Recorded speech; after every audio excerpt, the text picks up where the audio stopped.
हाँ जी स्टूडेंट्स ਅੱਜ ਆਪਾਂ ਕਰਾਂਗੇ ਆਇਲਸ ਰਿਲੇਟਡ ਕੁਝ ਵਰਡਸ ਟਾਸਕ 1 ਰਿਲੇਟਡ ਕੁਝ ਵੋਕੈਬਲਰੀ ਅੱਜ ਆਪਾਂ ਇਸ ਵੀਡੀਓਜ਼ ਦੇ ਵਿੱਚ ਦੇਖਾਂਗੇ ਕਿ ਕਿਹੜੀ ਵੋਕੈਬ ਵਰਡਸ ਹੈ ਜਿਹੜੀ ਕਿ ਤੁਸੀਂ ਟਾਸਕ 1 ਦੇ ਵਿੱਚ ਯੂਜ਼ ਕਰ ਸਕਦੇ ਹੋ ਸਪੈਸ਼ਲੀ ਲਾਈਨ ਗ੍ਰਾਫ ਦੇ ਵਿੱਚ ਤੁਸੀਂ ਕਿਹੜੀ ਵੋਕੈਬ ਹੈ ਜਿਹੜੀ ਤੁਸੀਂ ਯੂਜ਼ ਕਰ ਸਕਦੇ ਹੋ ਕਿਉਂਕਿ ਬੱਚੇ ਕਈ ਵਾਰੀ ਇੱਦਾਂ ਕਰਦੇ ਆ ਕਿ ਉਹਨਾਂ ਨੂੰ ਡਾਟਾ ਸਮਝ ਆ ਜਾਂਦਾ ਲਾਈਨ ਗ੍ਰਾਫ ਦਾ ਉਹਨਾਂ ਨੂੰ ਇਹ ਚੀਜ਼ ਸਮਝ ਆ ਜਾਂਦੀ ਹੈ ਕਿ ਇਹਨੂੰ ਮਤਲਬ ਕਿ ਅਟੈਂਪਟ ਕਿੱਦਾਂ ਕਰਨਾ ਬਟ ਦੇ ਡੋਂਟ ਨੋ ਐਕਚੁਅਲੀ ਕਿ ਉਹਨਾਂ ਨੇ ਲਿਖਣਾ ਕੀ ਹੈ ਕਿਉਂਕਿ ਉਹ ਸੇਮ ਵਰਡਸ ਸੇਮ ਸੈਂਟੈਂਸਿਸ ਵਾਰ ਯੂਜ਼ ਕਰਦੇ ਨੇ ਜਿਹੜੇ ਕਿ ਉਹਨਾਂ ਨੂੰ ਮਤਲਬ ਕਿ ਉਹਨਾਂ ਦੇ ਵਿੱਚ ਕੰਪਲੈਕਸਿਟੀ ਸੈਂਟੈਂਸਿਸ ਦੇ ਵਿੱਚ ਅਤੇ ਉਹਨਾਂ ਦੇ ਬੈਂਡ ਸਕੋਰ ਬੂਸਟ ਕਰਨ ਦੇ ਵਿੱਚ ਮਤਲਬ ਕਿ ਹੈਲਪ ਨਹੀਂ ਕਰਦੇ ਸੋ ਲੈਟਸ ਸਟਾਰਟ ਇਹਦੇ ਵਿੱਚ ਕੁਝ ਵਰਡਸ ਨੇ ਜਿਹਦੇ ਵਿੱਚ ਮਤਲਬ ਕਿ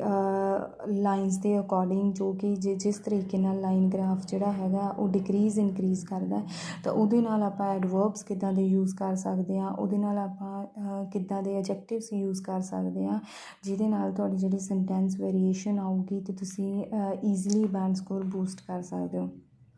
ਜਿੱਦਾਂ ਕਿ ਅਗਰ ਲਾਈਨ ਗ੍ਰਾਫ ਦੇ ਵਿੱਚ ਇੱਦਾਂ ਜਿਹੜੀ ਹੈਗੀ ਆ ਡਾਟਾ ਹੈ ਰੇਸ਼ੋ ਹੈ ਕਿਸੇ ਚੀਜ਼ ਦੀ ਉਹ ਇਸ ਤਰੀਕੇ ਨਾਲ ਡਿਕਰੀਜ਼ ਹੋ ਰਹੀ ਹੈ ਤਾਂ ਉਸਨੂੰ ਤੁਸੀਂ ਸਿੰਪਲੀ ਡਿਕਰੀਜ਼ ਲਿਖ ਸਕਦੇ ਹੋ ਠੀਕ ਹੈ ਮੈਂ ਤੁਹਾਨੂੰ ਇਸ ਵੀਡੀਓ ਦੇ ਵਿੱਚ ਇਹ ਚੀਜ਼ ਵੀ ਦੱਸੂੰਗੀ ਕਿ ਤੁਸੀਂ ਡਿਕਰੀਜ਼ ਲਈ ਘਟਣ ਲਈ ਕਿਹੜੇ ਸਿਨੋਨਿਮਸ ਕਿਹੜੇ ਸਿਮਿਲਰ ਵਰਡਸ ਯੂਜ਼ ਕਰ ਸਕਦੇ ਹੋ ਅਗਰ ਜਿਹੜੀ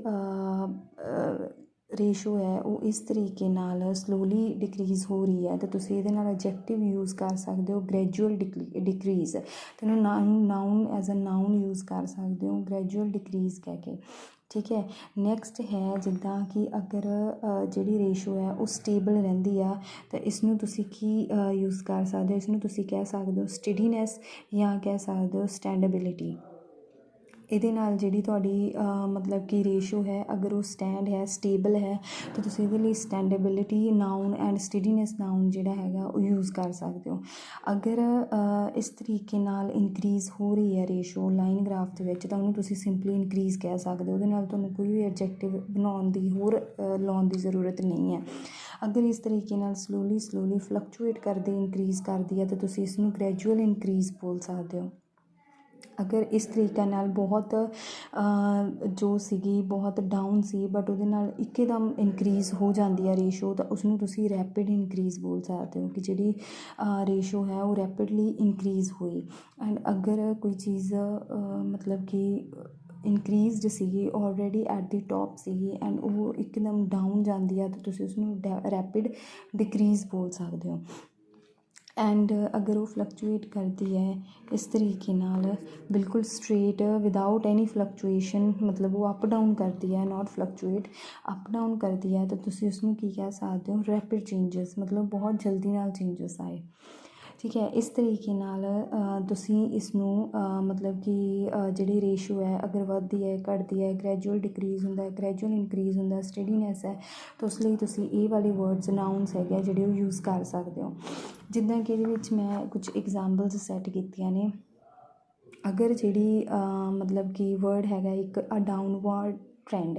ਇਟ ਮੀਨਸ ਕਿ ਅਗਰ ਜਿਹੜੀ ਰੇਸ਼ੋ ਹੈ ਕੌਨਸਟੈਂਟਲੀ ਤੁਹਾਨੂੰ ਇਹ ਚੀਜ਼ ਲੱਗ ਰਹੀ ਹੈ ਕਿ ਜ਼ਿਆਦਾਤਰ ਜੋ ਗਿਵਨ ਟਾਈਮ ਪੀਰੀਅਡ ਹੈ ਉਹਦੇ ਵਿੱਚ ਜਿਹੜੀ ਲਾਈਨ ਗ੍ਰਾਫ ਦੀ ਰੇਸ਼ੋ ਹੈ ਗ੍ਰਾਫ ਹੈ ਉਹ ਜ਼ਿਆਦਾਤਰ ਘਟਿਆ ਹੀ ਹੈ ਵਧਿਆ ਨਹੀਂ ਹੈ ਤਾਂ ਉਹਨੂੰ ਤੁਸੀਂ ਡਾਊਨਵਰਡ ਟਰੈਂਡ ਯੂਜ਼ ਕਰ ਸਕਦੇ ਹੋ ਕਿ ਇਹ ਕੀ ਸੀਗਾ ਡਾਊਨਵਰਡ ਟਰੈਂਡ ਜਿੱਦਾਂ ਕਿ ਇਹਦੇ ਵਿੱਚ ਐਗਜ਼ਾਮਪਲ ਦੇ ਵਿੱਚ ਹੈ the consumption for hamburger witnessed a downward trend over the period ਮਤਲਬ ਪੂਰੇ ਪੀਰੀਅਡ ਦੇ ਵਿੱਚ ਇਹਦੇ ਵਿੱਚ ਡਾਊਨਵਰਡ ਟਰੈਂਡ ਰਿਹਾ ਇਟ ਮੀਨਸ ਮੋਸਟਲੀ ਇਹ ਕੀ ਹੋਈ ਆ ਘਟੀ ਹੋਈ ਆ ਨੈਕਸਟ ਇਜ਼ ਜਿੱਦਾਂ ਕਿ ਅਗਰ ਉਹ ਮਤਲਬ ਕਿ ਫੋਲ ਹੋ ਰਹੀ ਹੈ ਜ਼ਿਆਦਾਤਰ ਉਹ ਫੋਲ ਹੀ ਹੋਈ ਆ ਘਟੀ ਆ ਰਾਈਟ ਤਾਂ ਤੁਸੀਂ ਇਸਨੂੰ ਟੂ ਫੋਲ ਸਟਿਡਲੀ ਵੀ ਕਹਿ ਸਕਦੇ ਹੋ ਕਿ ਹੌਲੀ ਕੀ ਸੀਗੀ ਇਹ ਘਟਦੀ ਗਈ ਸੀ expenditure on landline phones fell steadily over the 10-year period ਮਤਲਬ ਕਿ 10 ਸਾਲਾਂ ਦੇ ਵਿੱਚ ਇਹ ਘਟਿਆ ਹੀ ਹੈ ਤਾਂ ਤੁਸੀਂ ਟੂ ਫੋਲ ਸਟਿਡਲੀ ਵੀ ਯੂਜ਼ ਕਰ ਸਕਦੇ ਹੋ ਅਗਰ ਡਰੋਪ ਹੋ ਰਿਹਾ ਤਾਂ ਤੁਸੀਂ ਇਸਨੂੰ ਡਰੋਪ ਯੂਜ਼ ਕਰ ਸਕਦੇ ਹੋ ਡਿਕਰੀਜ਼ ਸਲਾਈਟਲੀ ਕਿ ਥੋੜ੍ਹਾ ਘਟਿਆ ਹੁਣ ਦੇਖੋ ਇਹ ਫਿਰ ਵੀ ਕੁਛ ਹੱਦ ਤੱਕ ਪਹਿਲਾਂ ਇੱਥੇ ਸੀ ਕੁਛ ਹੱਦ ਤੱਕ ਘਟੀ ਹੈ ਤਾਂ ਇਸ ਲਈ ਇਹਨੂੰ ਆਪਾਂ ਸਟ੍ਰਿਕਟਲੀ ਯੂਜ਼ ਕੀਤਾ ਬਟ ਇਹ ਬਿਲਕੁਲ ਉਸ ਤੋਂ ਵੀ ਘਟੀ ਆ ਬਟ ਮਾਈਨਰ 'ਚ ਘਟੀ ਆ, ਡਿਕਰੀਜ਼ ਹੋਈ ਆ ਕੋਈ ਰੇਸ਼ੋ, ਤਾਂ ਉਸ ਲਈ ਤੁਸੀਂ ਵਰਡ ਯੂਜ਼ ਕਰ ਸਕਦੇ ਹੋ ਡਿਕਰੀਜ਼ ਸਲਾਈਟਲੀ। ਠੀਕ ਹੈ। ਨੈਕਸਟ ਹੈ to rise gradually. It means ਮਤਲਬ ਕਿ ਕੋਈ ਚੀਜ਼ ਆ ਹੌਲੀ ਹੌਲੀ ਰਾਈਜ਼ ਹੋਈ ਆ, ਹੁਣੇ ਇੱਥੇ ਸੀਗੀ ਅਤੇ ਇੱਥੋਂ ਤੱਕ ਪਹੁੰਚ ਗਈ, ਤਾਂ ਇਹਦੇ ਲਈ ਤੁਸੀਂ ਯੂਜ਼ ਕਰ ਸਕਦੇ ਹੋ ਰਾਈਜ਼ ਗ੍ਰੈਜੂਅਲੀ, ਇਨਕਰੀਜ਼ ਗ੍ਰੈਜੂਅਲੀ। ਜਿੱਦਾਂ ਕਿ ਆਪਾਂ ਇੱਥੇ ਵਰਡ ਲਗਾਇਆ ਸੀਗਾ, ਇਹਨੂੰ ਤੁਸੀਂ ਇਸ ਤਰੀਕੇ ਨਾਲ ਵੀ ਲਿਖ ਸਕਦੇ ਹੋ rise gradually. The proportions of elderly people in the UK rose gradually over the next 20 years। ਠੀਕ ਹੈ, ਅਗਰ ਇਸ ਤਰੀਕੇ ਨਾਲ ਰਾਈਜ਼ ਹੋ ਰਹੀ ਹੈ। ਨੈਕਸਟ ਆਪਾਂ ਦੇਖਦੇ ਹਾਂ ਕਿ ਕੋਈ ਚੀਜ਼ ਹੈ ਕਿ ਉਹ ਗਿਰੀ ਹੈ, ਉਹਦਾ ਰੇਟ ਡਿਕਰੀਜ਼ ਹੋਇਆ, ਉਹਦੇ ਲਈ ਤੁਸੀਂ ਟੂ ਲੈਵਲ ਆਫ ਵੀ ਕਹਿ ਸਕਦੇ ਹੋ। ਠੀਕ ਹੈ, ਕਿ ਜਿਹੜਾ ਲੈਵਲ ਹੈ ਉਹ ਇਹਦਾ ਆਫ ਹੋਇਆ, ਇਟ ਮੀਨਸ ਕਿ ਘਟਿਆ। ਦ ਅਨਐਮਪਲੋਇਮੈਂਟ ਰੇਟ ਲੈਵਲਡ ਆਫ ਐਟ 18% ਇਨ 2018, ਮਤਲਬ ਇਹਦਾ ਜਿਹੜਾ ਲੈਵਲ ਹੈ ਉਹ ਘਟ ਗਿਆ। ਰਾਈਟ ਹੈ। ਟੂ ਡਰੋਪ ਸਡਨਲੀ, ਅਗਰ ਇੱਕਦਮ ਉੱਪਰ ਸੀ ਇੱਕਦਮ ਘਟਦੀ ਹੈ, ਆਪਾਂ ਸਡਨਲੀ ਵਰਡ ਵੀ ਯੂਜ਼ ਕਰ ਸਕਦੇ ਹਾਂ ਕਿ ਟੂ ਡਰੋਪ ਸਡਨਲੀ, ਕਿ ਸਡਨਲੀ ਇਹ ਡਰੋਪ ਹੋ ਗਈ। The figure dropped suddenly to 10% in 1975। To increase or climb ਸ਼ਾਰਪਲੀ ਮਤਲਬ ਬਹੁਤ ਤੇਜ਼ੀ ਨਾਲ, ਜਿਵੇਂ ਆਪਾਂ ਕਿਹਾ ਸੀਗਾ ਕੁਇਕਲੀ ਰੈਪਿਡਲੀ, ਉਹਦੀ ਜਗ੍ਹਾ 'ਤੇ ਤੁਸੀਂ ਸ਼ਾਰਪਲੀ ਵੀ ਕਹਿ ਸਕਦੇ ਹੋ ਕਿ ਪਹਿਲਾਂ ਡਾਊਨ ਸੀ ਬਟ ਪਹਿਲਾਂ ਡਾਊਨ ਜਾ ਰਹੀ ਸੀ ਬਟ ਇੱਕਦਮ ਇਨਕਰੀਜ਼ ਹੋ ਗਿਆ। So you can use the word ਸ਼ਾਰਪਲੀ as well. N upward trend ਜਿੱਦਾਂ ਆਪਾਂ ਕੀਤਾ ਸੀ ਡਾਊਨਵਰਡ ਟਰੈਂਡ, ਅਗਰ ਕੋਈ ਚੀਜ਼ ਮਤਲਬ ਕਿ ਲਗਾਤਾਰ ਵਧ ਹੀ ਰਹੀ ਹੈ, ਜਿਵੇਂ ਪਹਿਲਾਂ ਇੱਥੇ ਸੀ ਫਿਰ ਇੱਥੇ ਪਹੁੰਚ ਗਈ, ਫਿਰ ਇੱਥੇ ਪਹੁੰਚ ਗਈ, ਮਤਲਬ ਇੱਥੋਂ again and again it is increasing, however it is also decreasing but it is increasing। ਇੱਥੇ ਸੀਗੀ ਇਨਕਰੀਜ਼ ਕਰਦੀ ਇੱਥੇ ਪਹੁੰਚ ਗਈ ਆ। ਠੀਕ ਹੈ, ਤਾਂ ਇਹਨੂੰ ਆਪਾਂ ਕੀ ਕਹਿ ਸਕਦੇ ਹਾਂ, an upward trend।